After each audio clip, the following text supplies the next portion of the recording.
Bismillahirrahmanirrahim. Assalamu alaikum, my dear students. We have finished the very first part of the plant movements. That was a movement due to internal stimuli. और अब हम start करने वाले हैं part 2.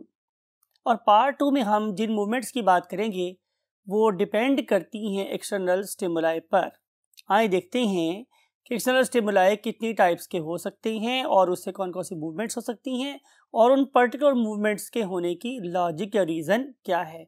हमेशा कहता हूँ, अब भी कह रहा हूँ आप लोगों से कि आप अपनी कॉपी पेन अपने साथ रखें, अपने माइंड, अपनी आईज, अपने कानों को खुला रखें. May Allah help you a lot. So let's jump to the whiteboard. Yes, my dear students, आपको याद है कि हम लोगों ने प्लांट की मूवमेंट्स को 2 कैटेगरीज में डिवाइड किया था. एक वो वाली मूवमेंट्स जो नॉन एक्सटर्नल स्टिमुलस या इंटरनल स्टिमुलस पर डिपेंड कर रही थी, हमने उनको नाम दिया था ऑटोनॉमिक मूवमेंट का. और आपको याद है कि अभी हम लोगों ने लास्ट टॉपिक डिस्कस किया, that was regarding the notation. और अब हम मूव कर रहे हैं पार्ट 2 की तरफ. तो पार्ट 2 में हम क्या डिस्कस करने वाले हैं? पैराटोनिक मूवमेंट्स को. और पैराटोनिक मूवमेंट का मतलब ये है कि नाउ स्टिमुलाई आर 100% एक्सटर्नल. ठीक है.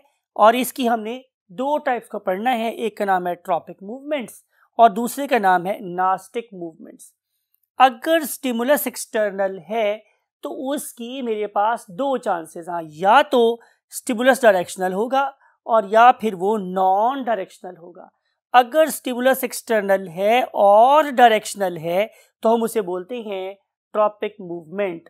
इसकी हम पढ़ेंगे आगे 5 किस्में: phototropic movement, thigmotropic movement, chemotropic movement, hydrotropic movement and finally the geotropic movement. लेकिन अगर स्टिमुलस एक्सटर्नल हुआ और नॉन डायरेक्शनल हुआ, क्या बात कर रहा हूं मैं आप लोगों से कि अगर स्टिमुलस कैसा हुआ? एक्सटर्नल. लेकिन कैसा हुआ? Non directional. Non directional. तो मैं इसे क्या नाम दूंगा? नास्टिक मूवमेंट का. तो नास्टिक मूवमेंट्स फर्दर 3 टाइप्स की हैं, यानी कि फोटोनास्टिक मूवमेंट और थर्मोनास्टिक मूवमेंट और हेप्टोनास्टिक मूवमेंट्स. तो इन सारी की सारी मूवमेंट्स को फर्दर क्लासेस के साथ डिस्कस करते हैं डिटेल के साथ in the next 1/3 of the board. Yes my dear students, again understand करेंगे पैराटोनिक मूवमेंट को. जैसे मैंने बोला आप लोगों से कि पैराटोनिक मूवमेंट की पहली बात ये है कि जो स्टिमुलाई है या स्टिमुलस है, स्टिमुलस इज ऑलवेज एक्सटर्नल. कैसा होता है मेरे पास? एक्सटर्नल स्टिमुलस होता है. राइट. अगली जो बात है मेरे पास वो ये कि ये स्टिमुलस क्या हो सकता है? या तो ये होगा डायरेक्शनल और या फिर ये होगा नॉन डायरेक्शनल. Non directional. तो अब हम पढ़ेंगे कि अगर स्टिमुलस मेरे पास कैसा हुआ? डायरेक्शनल. तो उससे बनने वाली मूवमेंट्स कहलाएंगे ट्रॉपिक मूवमेंट्स. तो अब हम डिस्कस करने वाले हैं ट्रॉपिक मूवमेंट्स को. सवाल ये है कि वर्ड ट्रॉपिक का मतलब क्या होता है? राइट. तो आंसर इज कि ये वर्ड ट्रॉपिक ट्रोपोस से निकला है और इसका मतलब होता है टू टर्न और इसका मतलब हो सकता है टू बेंड. या तो ये घूम जाएगा या बेंड हो जाएगा. तो इसे हम बोलेंगे क्या? Tropic movement. ट्रॉपिक मूवमेंट में स्टिमुलस कैसा था? डायरेक्शनल. तो इसकी फर्दर मेरे पास 5 टाइप्स हैं. पहले को हम पढ़ते हैं phototropic movement and phenomena is called as phototropism. Separate करते हैं इसको. कोई मुश्किल सी बात हमारे लिए नहीं है कि फोटो का मतलब अगेन हो गया लाइट, लाइट, और ट्रोपोस का मतलब हो गया टू बेंड. तो एक ऐसा फिनोमेना, एक ऐसा मजहर, एक ऐसा प्रोसेस जिसमें प्लांट बॉडी का एक पार्ट बेंड हो गया लाइट की तरफ या वो मूव कर गया अवे फ्रॉम लाइट. तो इसे हम क्या बोलेंगे? Phototropic movement. Phenomena is called as phototropism. इसकी आगे मेरे पास क्या हो सकती हैं? 2 टाइप्स. एक में क्या हो सकता है कि मुझे नजर आए पॉजिटिव फोटोट्रॉपिज्म. Positive phototropism. इसको अंडरस्टैंड करने के लिए आप इस पर्टिकुलर एक्सपेरिमेंट को देखें. यहाँ पे क्या हुआ? हम लोगों ने एक प्लांट लिया और उस पर्टिकुलर प्लांट को एक लाइट प्रूफ बॉक्स से कवर कर दिया, लेकिन इस पर्टिकुलर लाइट प्रूफ बॉक्स के एक साइड पे हम लोगों ने क्या कर दिया, सुराख डाल दिया, यानी कि जिस तरफ से रोशनी आ सकती है इस प्लांट बॉडी को किसी और तरफ से रोशनी नहीं मिल रही, और हमने इसको 2-3 दिन के लिए क्या रख दिया, धूप में रख दिया। तो नजर आया कि इस पर्टिकुलर प्लांट बॉडी की जो लीव्स हैं या ब्रांचेस हैं, they always bend towards light. तो इसका मतलब ये होगा कि प्लांट बॉडी के जो ग्रीन पार्ट्स हैं they always show positive phototropic response to the light. लेकिन ऑन द अदर हैंड अगर मैं इसकी रूट्स को देखूं, चले पहले लिख लेते हैं कि पॉजिटिव फोटोट्रॉपिज्म कौन शो करता है, तो आंसर है मेरे पास लीव्स और branches of the plant body. लेकिन अगर मैं बात करूं किसकी, रूट्स की, तो वो हमेशा रोशनी से दूर भागती हैं। तो जब वो रोशनी से दूर भाग रही हैं इसका मतलब है कि वो रोशनी को खतरा महसूस कर रही हैं। इसीलिए मैं उसको रेड से लिख रहा हूं कि जो हमारी रूट्स हैं they show negative phototropism, negative phototropism. Example मेरे पास क्या है, roots. Right my dear students, अब हम पढ़ेंगे second type. Second type is called as thigmotropism. अब थिग्मो का मतलब मेरे पास क्या है, टच। थिग्मो का मतलब मेरे पास क्या है, टच। तो जब भी कोई चीज छूने से बेंड कर जाए, छूने से बेंड कर जाए तो हम उसे क्या बोलेंगे, थिग्मोट्रॉपिज्म। ठीक है माय डियर स्टूडेंट्स, अब अपने करना क्या है कि अब हम इनकी लेते हैं एग्जांपल्स कि कौन सी ऐसी मूवमेंट्स हैं जो थिग्मोट्रॉपिज्म के कॉलम में या जमरे में आती हैं। तो look at this particular very weak stem. ठीक है, और जाहिर है कि वीक स्टेम आमतौर पर मुझे किस में नजर आएगा, वाइन्स में। जब मैं वर्ड यूज करता हूँ वाइन्स, इसका मतलब होता है बेलें। वाइन्स का मतलब क्या होता है मेरे पास, बेलें। ठीक है, बेल, तो बेल की जमा बेलें, राइट। तो जो वाइन्स हैं इनके जो सॉफ्ट किस्म के क्या हैं, स्टेम्स हैं, जब भी वो किसी हार्ड चीज से कांटेक्ट में आते हैं तो they begin to bend around it, वो इसके अराउंड बेंडना शुरू हो जाते हैं। तो ये बेंडिंग कैसे हो सकती है, of course due to unequal growth on the two sides of the stem. तो वो वाला पार्ट ऑफ द स्टेम कि जो इस पर्टिकुलर हार्ड सपोर्ट के करीब है, ये क्या करता है, ये कम बेंड करता है। लेकिन वो वाला पार्ट जो बाएं वाली साइड पे है उसमें नंबर ऑफ सेल भी ज्यादा हो जाते हैं और उसमें सेल का साइज भी बड़ा हो जाता है, तो इट बेंड्स मोर। और उसके रिजल्ट में क्या होता है, उसके रिजल्ट में जो ये वाली क्या थी बेल, वो इस चीज के ऊपर क्या करती है, चढ़ना शुरू हो जाती है। लुक एट दिस थिंग, मैं ये बात आपसे कर रहा हूँ कि इस अंदर वाली साइड का जो डायमीटर है या साइज है वो कम है और ये जो बाहर वाली इसका साइज ज्यादा है। तो इस तरीके से ये क्या करेगी, ये उसके गिर्द लिपट जाएगी और ये किसी भी हार्ड ऑब्जेक्ट के साथ ऊपर चढ़ती चली जाएगी। तो इसकी जो बेस्ट एग्जांपल वो मेरे पास बेलें हो गई, right. Now we want to jump to the next you can say type of movement that is called as a chemotropism. तो केमो का मतलब मेरे पास क्या है, डेफिनेटली कोई ना कोई केमिकल, राइट।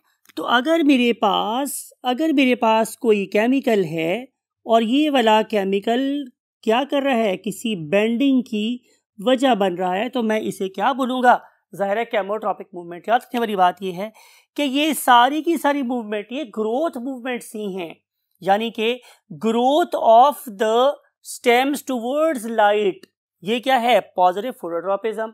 ठीक है, और growth of the more growth of the stem on the outer side and less growth of the stem on the inner side, it will cause what, thigmotropism. अब हम केमोट्रॉपिज्म की बात करते हैं कि किस तरीके से कोई सर्टन केमिकल्स ग्रोथ को चेंज कर सकता है। तो इसकी जो बेस्ट एग्जांपल है वो मेरे पास क्या है, वो किसी भी फंजाई के हाइफी हैं। तो जो फंजाई के हाइफी हैं they normally grow towards the food, और केमिकल की तरफ बढ़ते हैं। ज़ाहिर है फूड एक केमिकल होता है। अगर मैं आप लोगों से जिक्र करूं इस पर्टिकुलर चीज़ का कि look at this particular bread, तो जो ही इस पर्टिकुलर ब्रेड के ऊपर एक फंगस का स्पोर आके गिरता है तो ये थोड़ा टाइम के लिए अपने आप को एडजस्ट करता है और उसके बाद ये ग्रो कर देता है इसके ऊपर क्या, हाइफी। आप देखें कि कितनी तेजी से hyphae they literally occupy the food, occupy का मतलब कब्जा करना, इसके लिए मैं एक टर्म यूज कर रहा हूँ, टू कोलोनाइज द फूड। ये पूरी की पूरी फूड के ऊपर कॉलोनी बना लेते हैं और ये वाली फूड फिर किसी के लिए भी फिट नहीं रहती। तो ये जो ग्रोथ है हाइफी की in all directions to occupy the food, to colonize the food, this is called as what, the chemotropism. And next thing is called as a hydrotropism.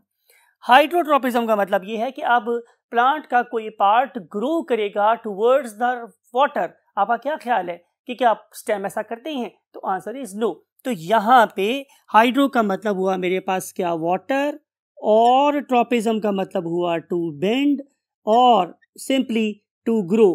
तो जो प्लांट है उसका एक पार्ट बहरहाल जरूर अफिलिएशन रखता है towards the water, absolutely right, and that particular part is called as root.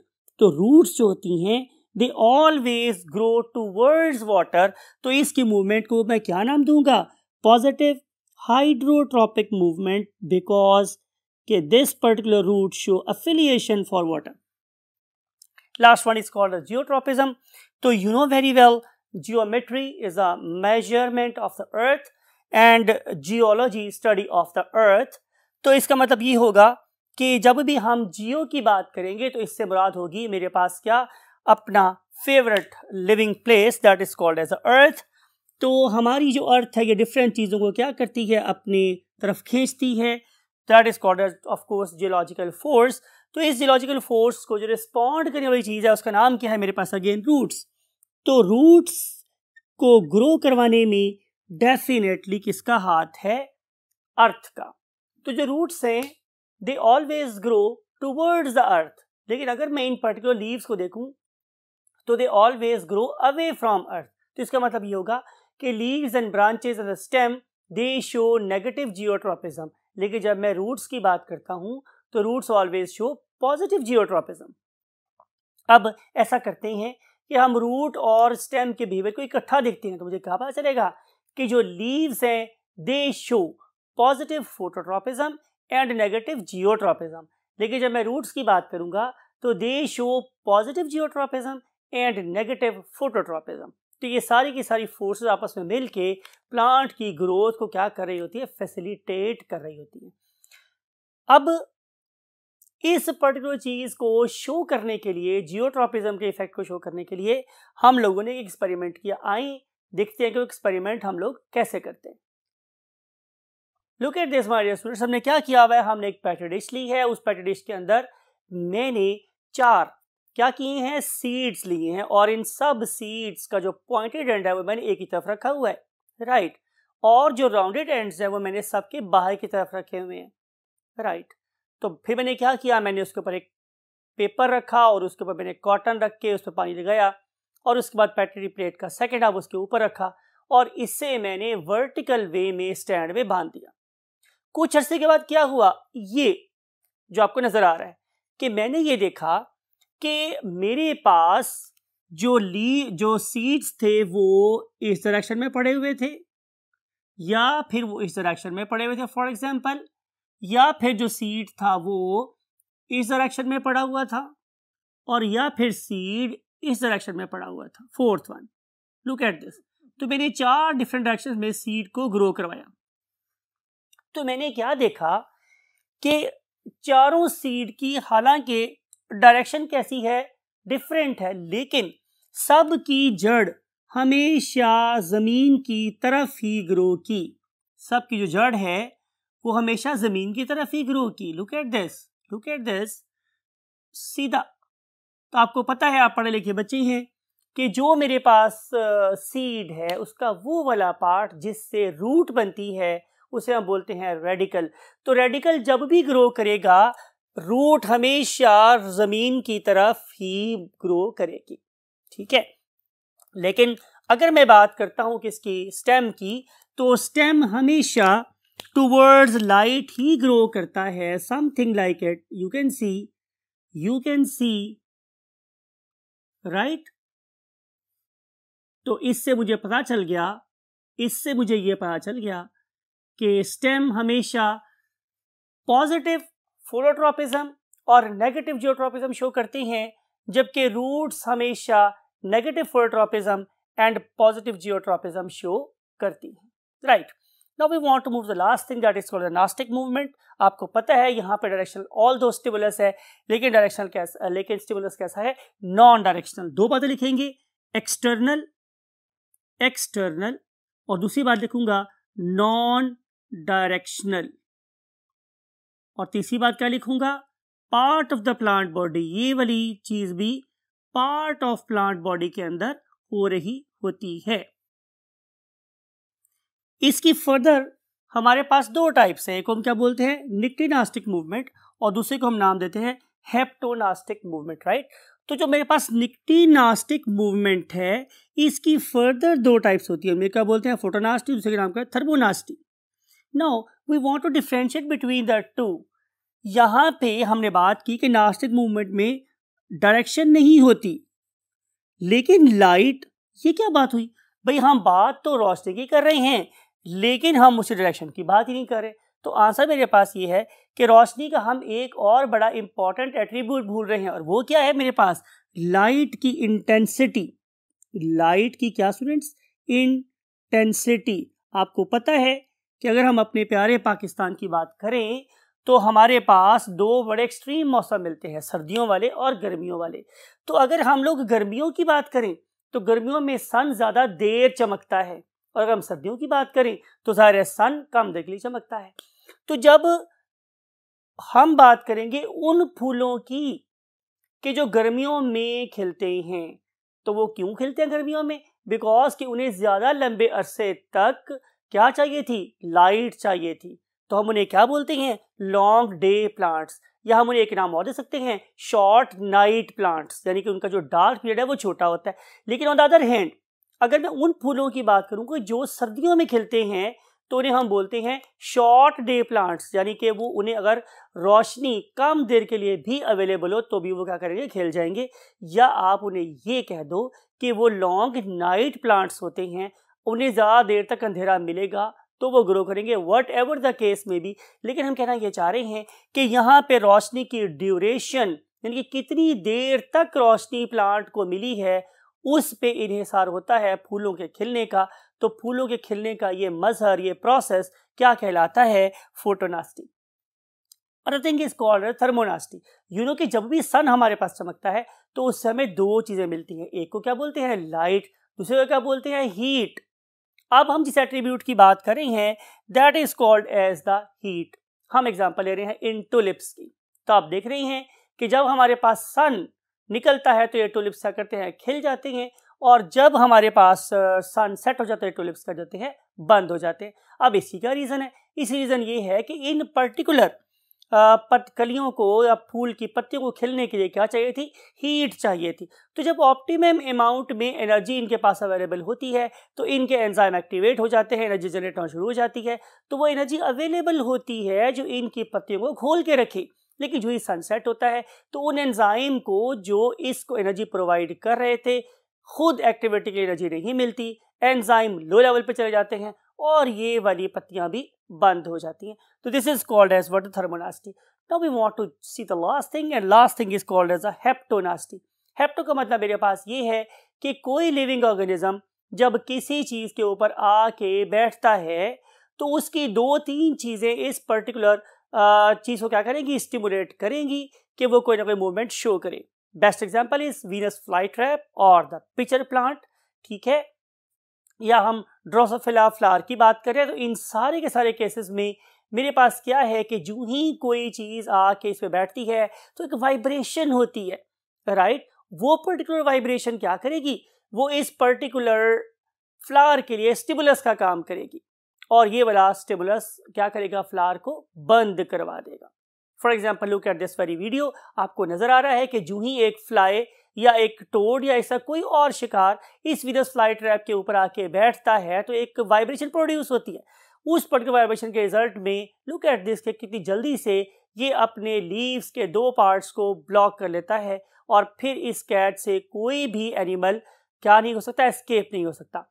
सवाल ये है कि आखिर ये वाला वीनस फ्लाईट्रैप या जो पिचर प्लांट है Why it is carrying out this process? तो आंसर इज कि जिस जगह पे ये वाले प्लांट्स ग्रो करते हैं नॉर्मली वहाँ पे नाइट्रोजन की डेप्लीशन होती है, नाइट्रोजन की कमी होती है। तो फिर ये क्या करते हैं, ये इन पर्टिकुलर एनिमल्स को लेते हैं, उन्हें डाइजेस्ट करते हैं, उनमें से आने वाली प्रोटीन्स जो अपनी नाइट्रोजन डिमांड को पूरा कर लेते हैं।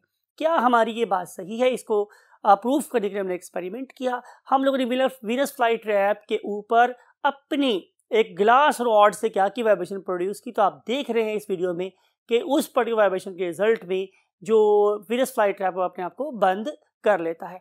लेकिन डेफिनेटली और बहुत से फैक्टर भी हैं, जिसमें से पर्टिकुलरली परफ्यूम ऑर्गेनिज्म की उसकी वाइब्रेशन और उसकी बैठने की साउंड, ये सारी की सारी चीज़ें भी बाहर कंट्रीब्यूट कर रही होती हैं। तो इस तरीके से वो वाले प्लांट्स जो नाइट्रोजन डेफिशिएंट सॉइल में ग्रो करते हैं वो अपनी नाइट्रोजन रिक्वायरमेंट को क्या कर लेते हैं, पूरा कर लेते हैं। तो इस सारी की सारी बातों को या लेक्चर को सुनने के बाद आपको अंदाज़ा हुआ होगा कि देयर आर डिफरेंट एट्रीब्यूट्स, बहुत सी बातें हैं कि जो प्लांट्स को डिफरेंट चीज़ें करने पे मजबूर करती हैं। लेकिन ये during the course of evolution various plants ने अपने आप को वेरियस वे में इवॉल्व किया, अपने आप को स्पेशलाइज किया to fulfil what their body demands to survive and you can say thrive का मतलब है रिप्रोड्यूस करना, अपने नंबर को बढ़ाना, to survive and thrive very successfully on the face of land.